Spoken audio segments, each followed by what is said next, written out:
We're continuing our sermon series, the GOAT sermon series, the greatest of all times. And the first week we talked about the greatest of all times prophet, and it was Elijah. And last week we talked about the greatest of all times disciple. And there's really, maybe a little bit of a debate on that. It could be Paul, it could be Peter, but I mentioned as Protestants, we would tend to side with Paul on that. This morning, though, we're going to look at who is the greatest of all time leader in the Bible. And you would be surprised at who that person is, because on the surface, this doesn't appear to be someone that would be the greatest of all times leader, because the person that we're going to look at this morning was someone who was almost aborted right at birth. It was someone who grew up in a foster family, someone who was spoiled, someone who had some anger issues and even killed a person, someone who was a fugitive, someone who even describes of himself as being slow of speech, and someone who could be at times relatively impulsive. What's interesting, we look at those qualities. When you think of the greatest of all time leader, if I was to describe a person like that, that person doesn't even seem like they're suited to be a leader, let alone the greatest of all time leaders. And for some of you, you know who I'm talking about. I'm talking about who? Moses. Absolutely. So we're talking about Moses this morning, and I said last week about Paul, I said my challenge with Paul is there's so much information on Paul, I really need to do like a 5-part series on him. Honestly, the same is true about Moses, and if I'm going to do a 5-part series on Paul, I should probably do one on Moses at some point, and there's just too much for me to really share. Honestly, like I'm going to be cramming information, skipping over information in a way that I'm not necessarily even comfortable doing. So this is totally going to be the Reader's Digest version, but after I've painted the picture that I have, I want to spend a little time just talking to you about leadership this morning. So let's start off by talking about Moses in terms of this. Moses barely survived being born. Okay? Why? Because God had brought the Israelites into Egypt, honestly, is a place in which they could grow and prosper. And they were there for about 400 years. And during their time there, they were very fruitful. They multiplied, and they grew to be a very large in number. So much so that, honestly, they became a threat to the Egyptians. Too many of them, and the Egyptians began to worry that, from within, they could ultimately be overthrown by these Hebrews. So they had to handle that a certain way. And so they decided, for at least a period of time, they were going to kill all the male babies. Why the male babies? Because, the male babies, one, would reduce the population because, you're killing, half of everyone that's born. But the other issue is it's going to be the males that are going to be the ones that, contrary to public opinion today and what they try to teach us and recondition us to think, it's going to be the males that are going to be the ones that tend to be more aggressive. It's going to be the males that are going to be the ones that will be more willing to kind of overthrow the government and create havoc and damage and so forth. So it's the male babies that were required to be put to death. And how that took place is there was supposed to be like an Egyptian maidservant that would be kind of aware when someone gave birth. They didn't have the sonograms back then. You didn't know if you were having a male or a female until the baby came out. So they would report when it would be a male child, and that male would be readily put to death. So Moses' mom gave birth. He was a male, and she was able to hide that. But she was only able to hide him for about 3 months, and she got to the point in which she couldn't hide him any longer. So now what do you do? Now, the Bible doesn't tell us that God spoke to Moses' mom and said, guess what, put Moses in a basket and everything will be fine and I'll take it. There's no record. God could have, but we're not aware that he did. So what's Moses' mom going to do? He's going to die if she keeps him. So she does, in her mind, maybe if I put him in a basket, maybe someone will find him and maybe one of the Egyptians will care for him and so forth. She has no other hope, really, honestly. So she does that, and as she puts Moses in the basket and Moses floats away, Moses has an older sister who's kind of running alongside to kind of keep track to find out what happens to her baby brother. Well, it just so happens, and it doesn't just so happen, but God's behind it.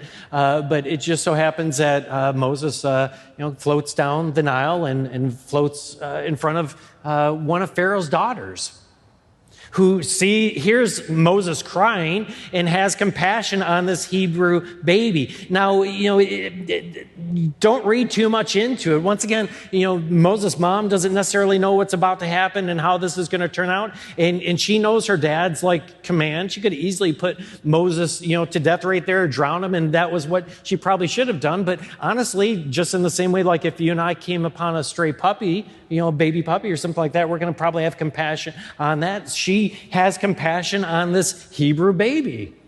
And so as she pulls Moses out of the water, Moses' sister pops up and says, "Oh, would you like me to find a Hebrew woman that would be able to nurse him?" And Pharaoh's daughter says, "Yes, please." And so Moses' sister goes and gets Moses' mom, who then now comes and is with Moses at least through that time in which Moses is being nursed. That's all we know. Now, here's the deal. I love religious movies, and I hate them at the same time. I love them because they tell the story of the Bible, but what I dislike about them is they try to fill in all these gaps to kind of tell the story. And frankly, they need to fill in the gaps. Otherwise, you could just read the Bible, right? So, they try to paint a more complete picture. So you'll see it all the time. Moses is growing up and he's on Pharaoh's lap, and Pharaoh's, "Hey, Moses," patting him on the back. And Moses is racing chariots with his, Pharaoh's other, children or grandchildren or what have you. Listen, none of that's in the Bible. I can't tell you how many kids Pharaoh had or how many wives Pharaoh had, but I'm just going to tell you that Pharaoh probably had a few amount of people he had children through. That's just what pharaohs do. That's just what kings do. There could have been 100 kids and let alone grandkids or 1,000. Listen, Pharaoh may not have ever even really knew who Moses was, and Moses certainly wouldn't have been someone that would have been necessarily well received by Pharaoh because, frankly, he was a Hebrew kid. So all these stories that all those movies try to paint, whatever, we just don't know. We do know that how Moses ends up being raised within the royal family, extended family, right? But then the next thing that we find out about Moses from the scriptures is that Moses, somewhere, and there's a debate, somewhere between the ages of 25 to 40. I tend to side more on he was probably about 40 years old when this happened. Moses ends up lashing out in anger and killing someone. So Moses knew he was a Hebrew, and he didn't like to see how his people were being treated. So there's this Egyptian taskmaster that was being overly harsh with this Hebrew, and Moses kills the guy. And then he digs a hole in the sand and tries to hide the guy's body. He didn't think anyone saw it. Until the next day, now there's this quarrel between a couple of Hebrews, his own people. He tries to break up the quarrel, and one of them says, "Oh, are you going to kill us like you did that Egyptian yesterday?" And that's when Moses realized, wow, that was seen, and he's got to flee. He's got to run for his life. He has to get out of town. Where does he go? Well, he ends up going to Midian. And what's interesting about Midian and what's unique about Midian is that it is in northwest Arabia. And what's interesting about that is if you remember the story of Paul last week, after Paul had his encounter with God, Paul didn't just rush into doing ministry. Paul goes to where? Arabia, to the desert region to kind of get an education from God. Elijah, we talked about the week before. Where does God call Elijah? We know nothing about Elijah's early years. We just know that God called him out of the desert. The desert is the place in which, the wilderness, in which God just can, there's not a lot of distractions. It's hard living. It's where God can kind of give you a little bit of an education. It's where you can kind of learn to maybe even be obedient and to hear God's voice. And so this is where Moses then goes for the next third of his life for 40 years. And here's where I want to encourage some of my older folk this morning. And I'm including, Mitchell pops his head up. Are you talking about me? That does not have to be a put down to call someone an older folk, right? I'm 49 years old. I guarantee I'm not living to 98. I'm beyond midlife, so just get over it. If you're older, you're older. But let me encourage you. When we're older, things don't work the same way they did when we're younger. You know, our younger kids, they feel pretty good about themselves. I mean, they look good. They're physically fit. I mean, you know, there's a lot to celebrate about being, you know, a 25-year-old or whatever. And good for you, right? Good for you. But when you're older, sometimes things, you know, we get some lines and our skins maybe sag a little bit. You may, when you're trying to call one of your kids, have to go through 5 names before you know you got to the right name. It happens. I'm speaking from experience. You may moan when you stand up, and when you sit down, it might be a controlled fall onto the recliner, and it's okay. That it's just part of getting. But what's really cool about getting older is something called wisdom and experience, and it's something we don't have when we're younger. In fact, when we look at God and look at how God uses people, he tends to use older people, right? I mean, he's using Abraham at 80. He's not really beginning to use Moses until 80. Even we talked about Paul last week. Paul doesn't get called until he's like lower to mid-30s. Well, he's already midlife at that point because they were only living about 60 or so back in his day. So great, youth is fine, but what they say, like, you know, fine wine with age, or aged, you know, beef or whatever, you know, some things come better with age. So yeah, to my older people, right? Are you better, Mitchell? Good. You're feeling, hit your chest is already sticking out a little bit more. Good. All right.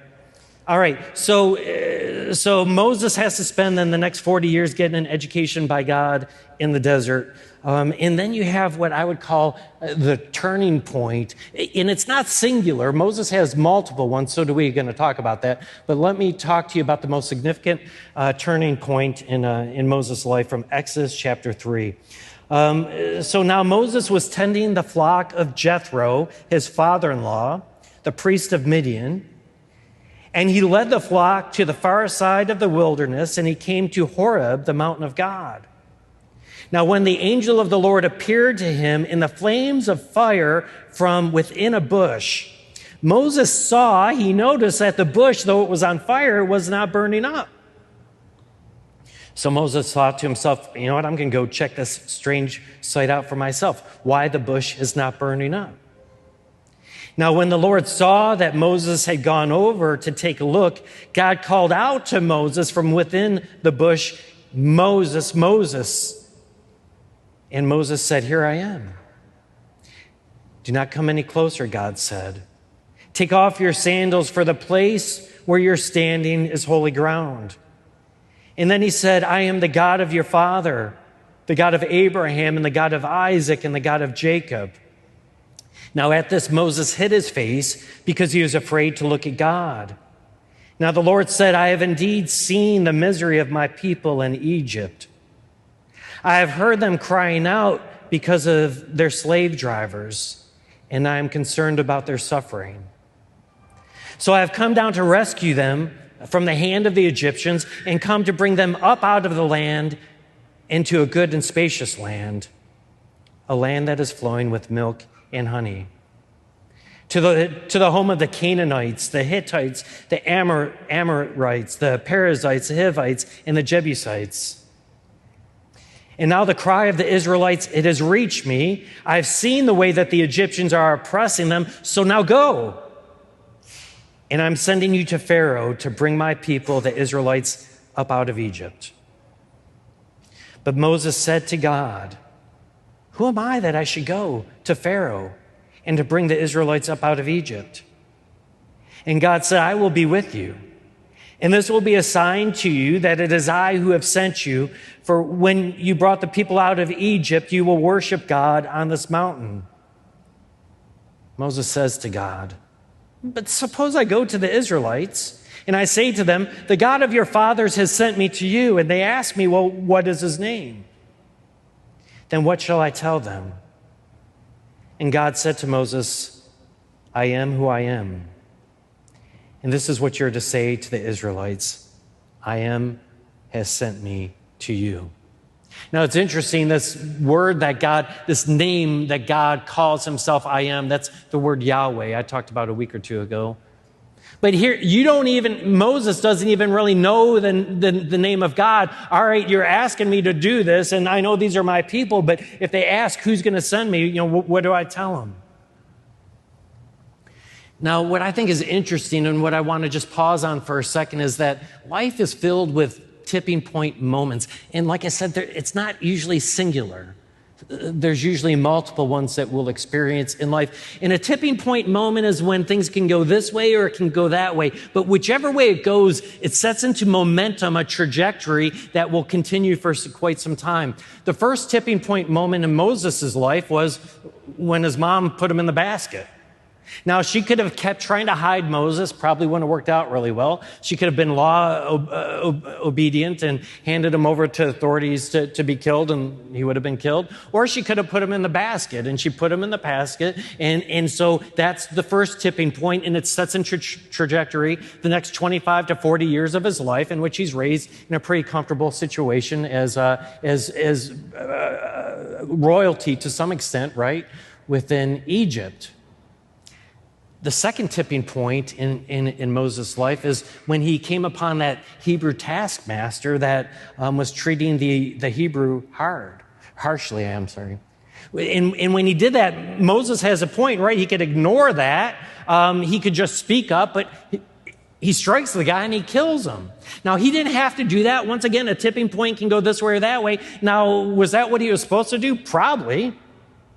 Wrap your mind around that. God probably wanted it to happen that way so that he would go out into the desert and have an education. Regardless, he did it, and that set into motion a trajectory that for the next 40 years, he's tending livestock for his father-in-law out in the wilderness.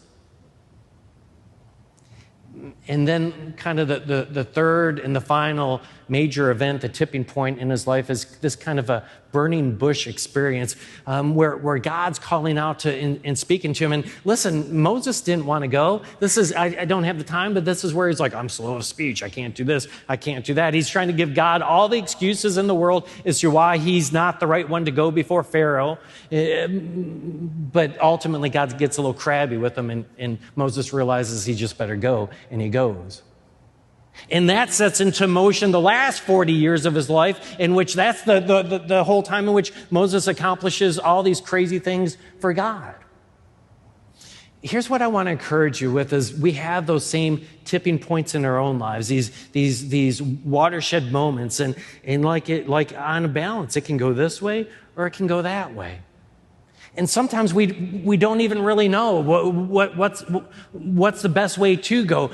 All I can say is, be obedient to God in the moment. And God's gracious. Some of us, maybe we didn't follow God in an earlier tipping point, and that does set into motion a trajectory that is going to carry on for maybe 5 years, 10 years, 15 years, or maybe even longer. But God's gracious. Normally there's going to be other chances and other major events that take place. And in that moment, be faithful to God. Now, that doesn't mean that things are going to turn out the way that you want them to. That doesn't mean that your life is going to be easy. None of that is true. And you may end up going in a direction that you would have preferred not to. But when we act in obedience to God, then God's able to accomplish amazing things through our lives. And so I encourage you, be faithful to God in those tipping point moments of your life. So Moses is ultimately obedient to God, and he becomes the deliverer to Israel. Most of you know the story, so briefly, Moses goes before the Pharaoh. 10 plagues happen. At the end of the plagues, the Pharaoh just wants to be rid of them, that he's willing to allow his free slave labor to just walk away. They go out into the desert. Pharaoh changes his mind. He chases after him, pins him up against the sea. God causes the sea to split. Israel walks across it. The Egyptians try to follow. When the Egyptians follow, the sea closes in and destroys all those who were following the Israelites. And now Israel is in the desert, if you will, the wilderness, and for the next kind of section of their existence. So I want to then kind of go to the next phase. After Moses is the deliverer of Israel, I want to spend a little time talk about Moses as the one who reflects the glory of God to the people. Let's take a look at Exodus chapter 34, 29 to 35. So after Moses brings them into the promised land, he goes up and he receives the 10 commandments from God. And so when Moses came down from Mount Sinai with the 2 tablets of the covenant of law that were in his hands, Moses wasn't even aware. His face is radiating because he had spoken with the Lord. All right, I'm going to give you a little bit of useless information here this morning. Maybe. But so it says Moses' face was radiating. That Hebrew word to radiate light is actually the same word for horns. So I think it was Michelangelo actually did a statue painting. I don't know, you know me with details. But if you happen to ever see an image of Moses with horns, that's why. Because he was confused. All right? That word is the same. But I can assure you that when Moses was in the presence of God, he didn't grow horns. Okay?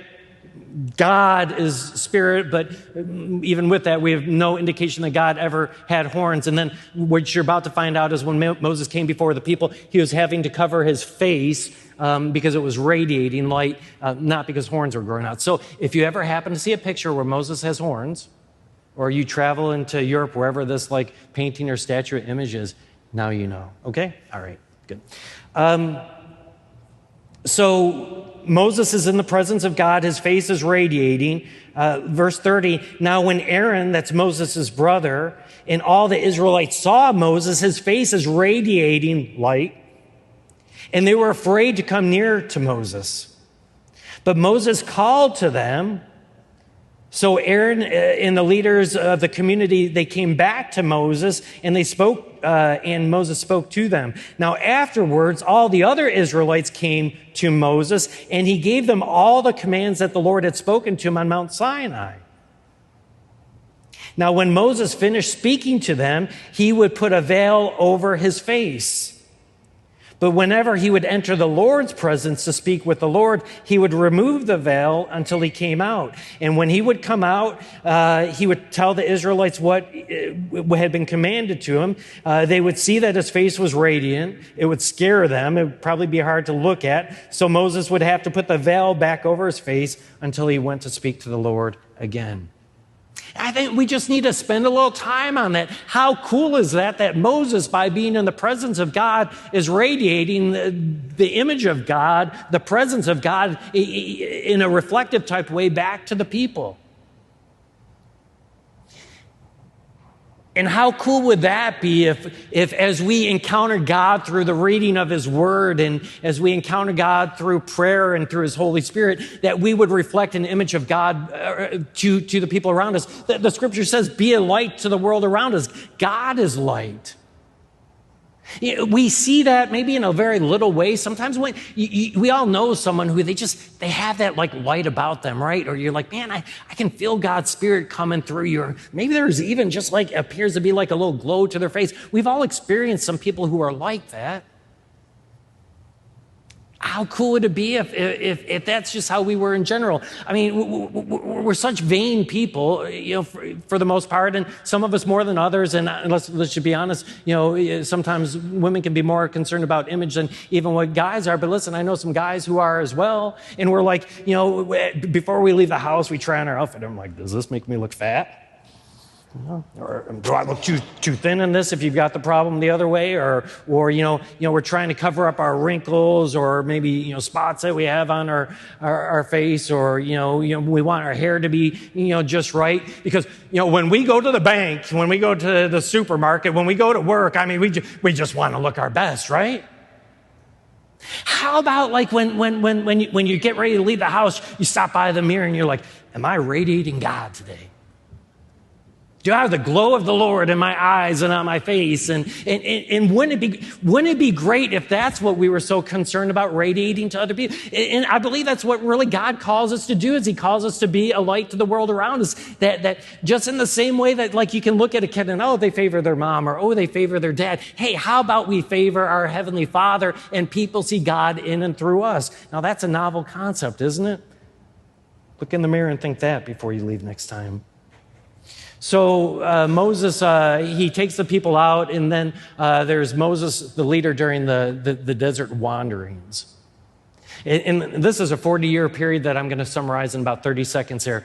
Listen, Moses brought them out into the desert. God had a plan for them. The plan was that they're going to enter the promised land. They had an opportunity to do so. They sent 12 spies to spy on the land, one for each tribe of Israel. 10 of the 12 said, there's no way we're doing this. We're going to get slaughtered. God was a little ticked off at him about that. And so, like, Moses has to basically lead the people through 40 years of desert wandering. Why? Everyone who was unwilling to trust God, the same God who did the plagues, the same God who parted the sea, the same God that, like, they can't look at Moses because his face is shining. These people were afraid that they weren't able to enter the land, and God's like, he's done with them, and they need to die first before Israel's allowed to enter. Next part of Moses that I want to cover is Moses, friend of God. I think there's a song that goes that way. I guarantee, like, Google after church today, and you're going to have pastors that are going to be doing sermons on Moses, friend of God, and how Moses saw the face of God, and you're going to all this stuff, and it's not true. They're wrong. Let me prove it to you. Exodus 33:11. The Lord would speak to Moses face to face as one speaks to a friend. Well, that just proved it, didn't it? Here's my frustration, and we always read stuff out of context, and I promise you, probably one or two of you are going to still take me up on what I'm about to say. But Moses neither would look face to face upon God, and I wouldn't even call Moses a friend of God. Why? Because keep reading. That was verse 11. So how about, what does it say immediately after that? Let's start in verse 12, and let's look at how this figure of speech is explained. So Moses says to the Lord, this is verse 12, I just showed you verse 11. Moses said to the Lord, you've been telling me, lead these people, but you have not even let me know whom you will send with me. You have said, I know you by name, and you have found favor with me. Well, if you're pleased with me, teach me your ways, so that I might know you and continue to find favor with you, remembering that this nation is your people. The Lord replied, my presence will go with you, and I will give you rest. Then Moses said to him, if your presence doesn't go with us, in other words, God's like, I'll go with you, but not the people. If your presence doesn't go with us from here, then don't send us up from here. How will anyone know that you're pleased with me and with your people unless you go with us? What else will distinguish me? What else will distinguish these people from any other people upon the face of the earth? And the Lord said to Moses, I will do the very thing that you have asked, because I am pleased with you, and I know you by name. Then Moses said, now show me your glory. And the Lord said, I will cause my goodness to pass in front of you, and I will proclaim my name, the name of the Lord, in your presence. For I will have mercy on whom I have mercy, and I will have compassion on whom I have compassion. But he said, you cannot see my face. This is my greatest frustration as a pastor. Read the context. Figure of speech. Okay? You cannot see my face. Why? God says, for no one can see me and live. Then the Lord said, there's a place near me where you may stand on a rock, and when my glory passes by, I will put you in the cleft in that rock. I will cover you with my hand until I've passed by, and then once I've passed by, I will remove my hand, and you will see my back, but my face must not be seen.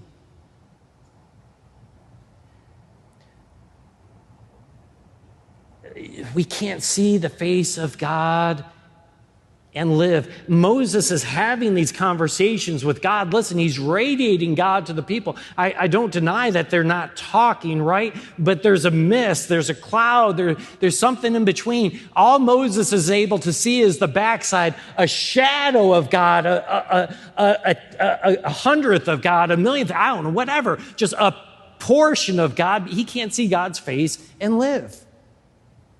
But I think it's interesting because Moses is a lot like who? Elijah. Because it's Elijah who's laying there on the ground after like the whole Mount Carmel thing. And Elijah doesn't have it in him to carry ministry any further. It's a tough life to be a prophet. And he just wants to die. The angel's got to kind of kick him, tells him to climb the mountain. And when he climbs the mountain, then Elijah's able to experience God in a very real way. Now, it wasn't in the fire. It wasn't in the smashing wind or the earthquake or all that other stuff, but it was in that gentle whisper that he experienced the presence of God, and it was what Elijah needed. Moses is a little bit more interesting because he's climbing the mountain, he's having these conversations with God, his face is radiating God, but it's still like the people are grumbling, and life is miserable, and life is difficult, and he doesn't have what it takes, and he just needs to experience the presence of God, and God gives Moses what he needs. Listen, life's difficult. People are committing suicide in ways like never before. Depression is rampant. There's very little hope, and honestly, it's because there's a lack of God in society. And how do we get through those difficult times in life? We've got to turn to God. We've got to lean into God. And though we might not have that ability in that relationship with God, like maybe Elijah did or Moses, in which he says, hey, climb a mountain and I'm going to pass by and show you a glimpse. I'm going to show you a shadow. But we do have his word. And listen, if you're struggling, you need to be leaning into that word. You need to be reading that word. We have his spirit. We have prayer. We have these ways to approach God. But as we're dealing with the difficulties that we face in life and in the hardships and so forth, we need to turn to God, because in the same way that as Elijah did and Moses did, it allowed them to carry out whatever God had in store for them the rest of their lives. That's the only way that you and I are going to be able to do it as well. God's own word says that God will not give us more than we can handle in terms of temptation, and he'll give us a way out. Do you believe it and do you live it? We're told in God's word that God will never leave us and never forsake us. Do you live it? And do you believe it? Jesus himself says, listen, put your burdens upon me and take mine, for my burden is light. And he's willing to take our burdens. And are you giving that over to him? Are you giving it to him in prayer? Are you handing over your worries and your concerns and all these different things because he's willing to take it? It's a promise. It's a gift that he gives us, but we've got to give it to him and to come into his presence and to hand it over to him. Are you willing to do it? Next thing that I want to tell you about Moses, because there's not a lot of time, is that Moses died. It happens. We all do. But what is interesting about Moses and his death, and the reason I mention it is, so Moses at one point, and as faithful as he was to God, and they're sort of friends. I'm not going that far route. They had a close relationship, right? Moses, at one point, does something that ticks God off. The people are grumbling and they want something to drink, and he just, without consulting God, smashes his staff on a rock, and it starts pouring out water, and God's like, wish you wouldn't have done that. You're not going to enter the promised land. So at the end of Moses' life, God allows Moses to see the land that Israel was going to inherit. Potentially, I say potentially, maybe God doesn't want people to carry around Moses and his bones and do a little Moses worshiping or whatever. But anyways, Moses climbs a mountain and he dies up there, seeing the promised land. And God buries Moses with his own hand. That's what we know. The reasons behind it we don't fully know, other than we know God wanted him to see it. So that's kind of cool.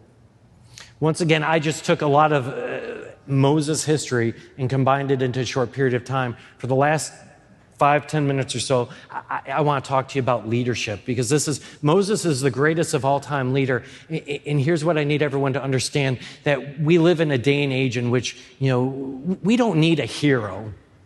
People think we need heroes. We need leaders. That there is void of leaders. We're void of true leaders in our families. We're void of true leaders in our schools. We're void of true leaders in government. We're void of true leaders in workplaces. There's forms of leadership, but it's not godly leadership, and it's not the leadership that God has called us to. So I believe as Christians worshiping in this place, the message that you need to hear is God desires all of us to ultimately become leaders, certainly within our families, but potentially beyond that in our circles of influence, maybe in our work. Listen, you don't have to be the boss to be a leader. In your work, through relationships and so forth, you can truly be a leader even if you're not the boss.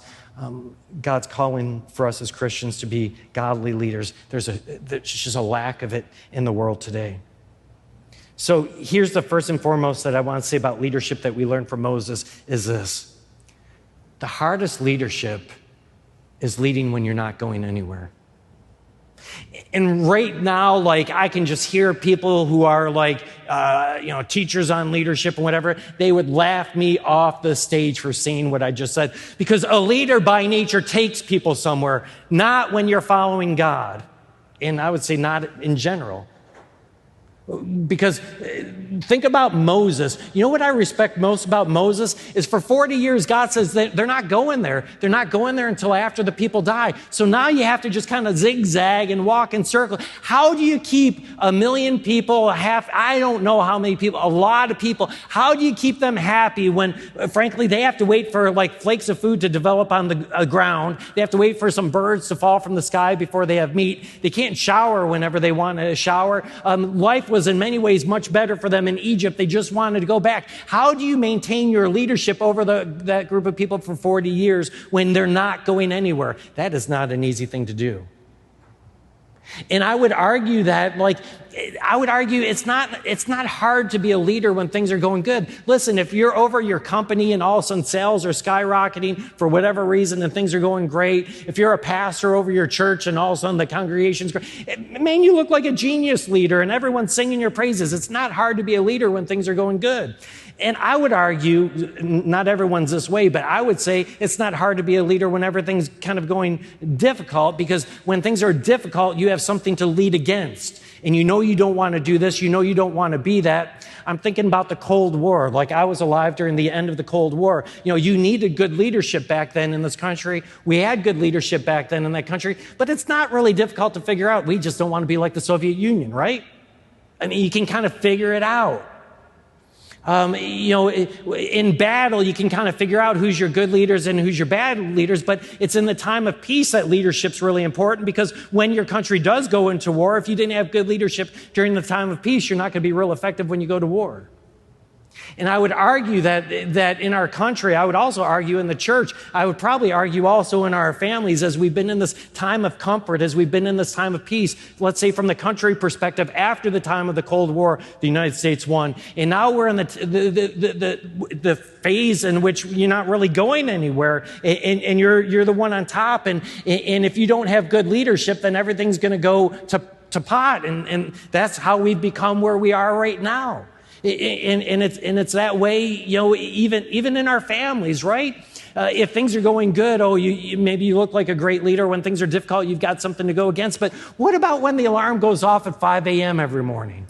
And you just get out of bed and you eat dinner at 6 p.m. every night, and you go to bed at 10:30, and that's done over and over and over. And the kids are slowly, becoming 2, they're becoming 3, they're becoming 5, they're becoming 7, and all these different, what does leadership look like at that point, as the family's just every day's kind of the same? And I would argue that that's the time in which it's the most important, but that's the time that it's the hardest, when there's nothing to push off against, there's nothing great happening.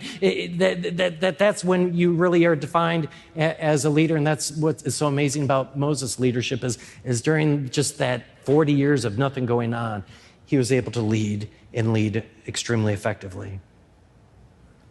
Second thing I want to say about leadership is the power of servant leadership. Now, servant leadership it's either misunderstood or isn't widely maybe accepted. There's this misconception that being a leader means you get to call the shots, you get to bark orders, right? And people follow. That's not how Moses led. Listen, God was ready to smite and to destroy Israel, but Moses is like, God, if you appreciate me, you'll go with me. God, if you appreciate me, you won't wipe them out and start over with me. You know, he was a servant to the people. Moses wasn't the one that would just tell everyone else what to do. He would do it himself. His father-in-law had to get on him because Moses, so you got 500,000 people, 1 million people. I don't know how big Israel was. People can argue about that. It doesn't matter. A lot of people. They're not able to figure out some disputes amongst themselves. So you know who they would take it to? They'd take it to Moses. And so from the moment that he got up sipping his coffee to the moment he would go to bed at night, streams of people would come before him and he would have to settle disputes. So much so that his father-in-law came and chewed him out and said, Moses, that you can't keep doing this. But Moses wasn't the one that expected other people to do it. He was willing to show it and do it himself. Jesus came. He didn't come into this world to be served, but to serve. Now, God of all people, God should be served, not served. But God shows us the importance of servant leadership. And I want to challenge some of you men in here. In fact, I want to challenge all of you men in here because I believe that God has created us as males and called us as males to lead. But the problem is we think that leading is to sit on our rear ends and bark out commands, but that's not leadership. And because we haven't been good leaders, you know, our wives and maybe even in some cases our children have to step up into places of leadership. And the way that we are to lead in our families is through servant leadership. I'll get guys tell me all the time, you're like, my wife doesn't listen to me, my kids. You're never home. You're never doing anything. You're never lifting a finger. How about you're home? How about you help out with the stuff around the house? How about, when the kids need something at 11 o'clock at night because they forgot that you're the one that goes out. How about you put that all on your back and all of a sudden when you do, and when you lead by example and you serve your family, guess what? Now your family's going to care what you think about what the color of the carpet is. Now your family's going to care about where you think, vacation or how you should handle a certain situation. If all you're doing is sitting back on your rear end barking out orders, they're not going to care, nor should they, because that's not leadership. From Moses, we learn that being a good leader has very little to do with being popular. People confuse popularity with leadership, and they're not similar. You shouldn't be friends with someone who's just going to tell you what you want to hear, let alone you shouldn't follow a leader who's going to do that. When we look at Moses didn't care about being popular. Moses is, listen, when he went up that mountain and brought the 10 Commandments down and they had built those golden calves, he wasn't like, man, I kind of understand that I was gone for a while. I might have done the same myself. It's all right. We'll just pretend it didn't happen. No, he's like burning that stuff, grinding it up, mixing it with salt water, making them all drink it, and then having, the Levites strap on swords, walk back and forth, and start killing people. He wasn't trying to be popular. He was leading according to the truth of God. And if I had time to give you other stories of those 40 years of wandering, there's times that you didn't want to be around Moses because he wasn't doing the popular thing. Guess what? When you look at Jesus and you read Jesus in the Bible, he wasn't always caring about being popular. He was not only being harsh against the religious leaders, he was constantly telling people who thought they wanted to follow him that they really weren't worthy of it. And he was always kind of challenging people and so forth. Listen, in the world today, what we need is less pastors who are just telling people things because it's going to put a lot of butts in the seats. What we need is less politicians who are going to just tell people because they know that that's what's going to be the popular thing. We need true leadership, and true leadership is different than just wanting to be popular. The other side of that coin is this. You can't lead if you don't have followers. Now, some of y'all in here think like you're leaders, but there ain't no one following you. You got to have people following you to be a leader. Now, we don't lead to be popular, but when we lead in God's truth, people are naturally going to follow you. When we lead in God's truth, it's going to start with your family, and then it's your circle of influence, and maybe even at work, and maybe even beyond that. That's why it says of pastors that if your own family won't follow you, you don't deserve to be a pastor. Why? Because if you can't get your family to follow you, then why would you get like a congregation of people to follow you? And you don't deserve to. My oldest daughter gave me a compliment a week or so ago. I'm pretty sure I didn't even really acknowledge it or thank her for it, but she shared with me that her and her friend were talking, and they're like, you know what, if my daddy doesn't tell me to do it, we're not going to do it. And what she's saying is, if it's not a good idea to my dad, I'm not going to do it. Because why? Because of the respect that she has, for me. And I appreciate that. And once again, it's got to start in your family. If your family's not following you, then you're doing something wrong in terms of leadership. And then the last thing that I want to conclude with this morning is leadership is about following God. You can't be a leader until you first become a follower. You got to learn to surrender to God. And when we learn to surrender to God, all of a sudden, leadership just kind of happens because we're leading by following God. We're reflecting that image of God. We're showing God to people. There was nothing about Moses that made him a good leader. The guy was slow to talk. He had anger issues, impulsive. I went through that whole list. He's not a good leader other than the fact that when that burning bush thing happened, after he had his 40 years of education in the desert, he learned to surrender to God, and he became the greatest leader of all times. So in your families, in your circles of influence, in your workplaces and so forth, you don't have to be perfect. Moses wasn't perfect. But surrender to God, be a servant leader, lead during times in which you're not really going anywhere. All these things that I talked about, do these things, and you can be a leader that God can use. And we need good, God-fearing Christian leaders in today's world. Would you join me in a word of prayer? Gracious Almighty God, we just thank and praise you for your word this morning, to be able to hear your truth, to be able to speak your truth. And I just pray, gracious God, that as we look at Moses and learn about how he became this greatest leader of all times, that you'd move our hearts and our minds, and that you'd help us to be the leaders that you've called for us to be. I pray especially, gracious God, for all of us who maybe have tipped the wrong way on those tipping points in our own lives, to give us another chance, to give us another one of those events in our lives. Help us as we face those throughout our lives, to be faithful to you, and with our wisdom and with our experience, that you might be able to use us to your glory. We pray this in Jesus' name. Amen.